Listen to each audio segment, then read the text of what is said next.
In this image, we can see that she has created a tree sculpture out of her wire. So we can see that she has twisted the wire to create the trunk and branched that out into these branches. She has also tied in some different beading. So it looks like she has looped the wire through some beads to create a sense of foliage around the ends of the branches. At the base of the tree, we can also see that she has included some moss or some grass and has added a little bit more texture with that as well. It looks like the grass kind of contrasts with the texture of the wire. Since she has twisted the wire, the grass is a little bit softer looking. It's a little bit less uniform. So I think that is a nice contrast there. I also like the color that she has included here, where she used the silver wire, but then she added these blue beads and the green grass, just kind of that bright contrast against the silver wire accentuates that color a little bit more. And I really enjoy the contrast that she has created against the background in the photograph as well. We can see that through the twisting of the wire, she has created a little bit more visually interesting component to this tree. And I like that there is some difference between the different branches. Not all of them are created with the same amount of twisted wire. They have varying lengths and thicknesses. And I think it's a nice resemblance of a real tree that you would see in nature, because your younger branches are going to be a little bit thinner, appear more fragile, versus obviously the trunk of the tree and anything toward the center. She has also really activated the space around this tree. It's not just a symmetrical or uniform shape.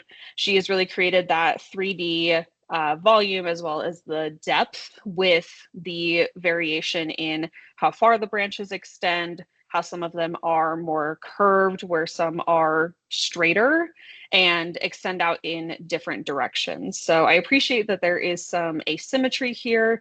And with the way that this is photographed too, we can see that some of the beads that are a little bit closer to the camera are a little bit more blurred, while the main form is more focused. And I think that this also adds to that sense of depth, as like the things that we're really, really close to are a little bit more difficult to focus on.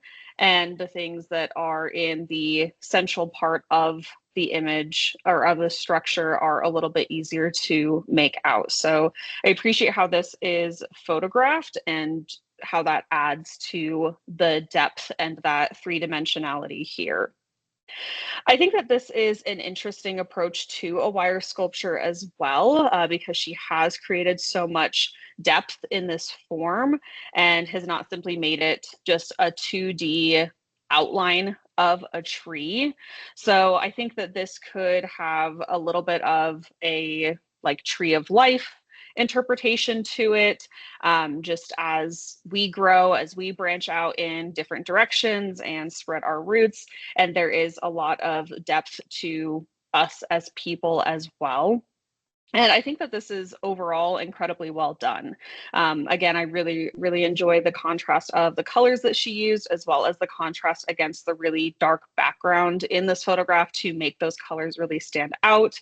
And I think that the actual technique that she has employed here is incredibly well done. There was a lot of attention and care in how these wires were twisted and attached to each other and shaped, in that it is still very neat. There was obviously a lot of technique applied, even though that there is that asymmetry going on. There was a lot of attention to how this all came together, and just that little extra way that she has added those beads into, I think really adds to the overall form and gives a sense that she did put a lot of time and effort into this.